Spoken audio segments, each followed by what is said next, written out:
127, 128. We have made significant progress in pulling the nation back from the brink of debt distress. Our debt situation is better managed, and our budget now has space for investment and in programs aimed at easing the hardship on vulnerable people and creating opportunities for our young people. Our GDP grew by 5.6% last year, ranking Kenya among the 27 fastest growing economies in the world. Our inflation figures have fallen from a high of 9 and 8 in May last year to 5% in April this year. It is instructive for the nation to know that for every 100 shillings we collect as taxes, we spend 61 shillings in debt service. We have paid Kenya's Eurobond debt that was borrowed in 2014 of $2 billion that has been hanging around our neck. We paid the last installment of $500 million last week. Today, Kenya's debt burden is much less, more sustainable, and we are on course to redeem our country from the discomfort of debt and assert our sovereignty. Early this year, Treasury had proposed a budget of 4.18 trillion. I did direct that it be reduced by 200 billion to come down to 3.99 trillion. The Finance Bill 2024, generated to actualize this budget, underwent public participation, which resulted to concessions by which we agreed to drop proposals on VAT on bread, motor vehicle circulation tax, VAT on locally manufactured diapers and sanitary pads, as well as excise duty on money transfer services, among others. The additional tax measures we had proposed in this year's finance bill were to raise money in the tune of 346 billion. When the concessions were made, subsequent to public participation that was undertaken by Parliament, that came down to 200 billion. I had made this proposal taking into account our situation and the priorities that are there. I want to thank the members of Parliament seated behind me and those who voted yes for identifying the priority areas of our nation. Because when I made the proposals to Parliament with my cabinet, we had certain critical priorities for the nation. Number one is our agriculture. We did make recommendation, and part of the money we were going to raise from the finance bill was 10 billion shillings that will go to fertilizer subsidy, 18 billion shillings that would go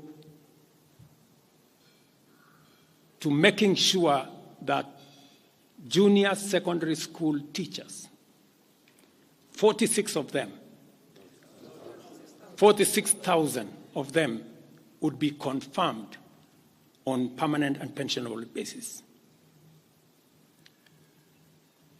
We are very clear in our minds that education being the greatest equalizer, no child in Kenya should go to a school where there is no teacher or where there are no adequate teachers. It is because of that reason that in this finance bill also, we had committed to hire an extra 20,000 teachers. We also had envisioned, because of the program of last mile connectivity to homes, especially in rural areas, we had committed 14.5 billion shillings, 50 million for every constituency for the last mile connectivity. Because we realize that there are many people who today cannot go to hospital because they cannot afford, because they have no health insurance.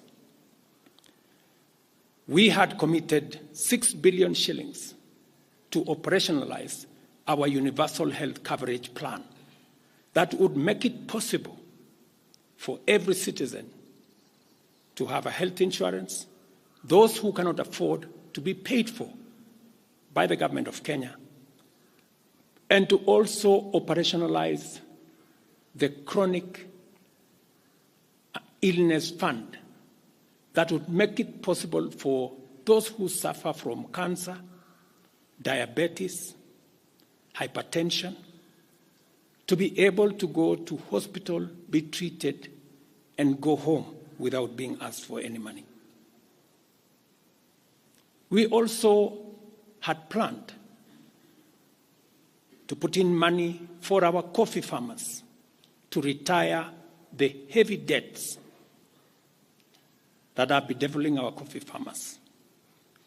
We also had allocated money for our sugarcane farmers to make sure that our sugarcane farmers get out of the debts that they're in.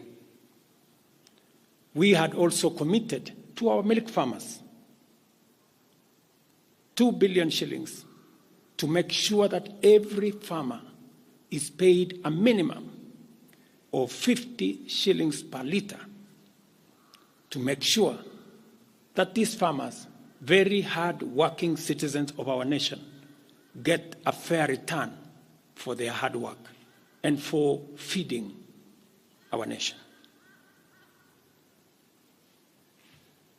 And that is why I commend these members of parliament for agreeing with us that all the priority areas I have mentioned were the right priorities to be funded. And by so doing, they supported the proposal to incorporate also the views of the people. These members of parliament came back to us after they went to listen to the people of Kenya. And they came back and reduced the budget on their own by 146 billion shillings. Notwithstanding all these concessions, it has become evident that members of the public still insist on the need for us to make more concessions. And because I run a government, but I also lead people, and the people have spoken, I am grateful to all the members of the National Assembly who voted yesterday affirmatively for the Finance Bill 2024 as amended on the floor of the House to incorporate the views generated through public participation. And following the passage of the bill, the country witnessed widespread expression of dissatisfaction with the bill as passed, regrettably resulting in the loss of life, destruction of property, and desecration of constitutional institutions. On my own behalf, and on behalf of these members and many other Kenyans, I send my condolences to the families of those who lost their loved ones in this very unfortunate manner. Consequently, having reflected on the continuing conversation around the content of the Finance Bill 2024 and listening keenly to the people of Kenya who have said loudly that they want nothing to do with this Finance Bill 2024, I concede, and therefore I will not sign the 2024 Finance Bill, and it shall subsequently be withdrawn, and I have agreed with these members that that becomes our collective position.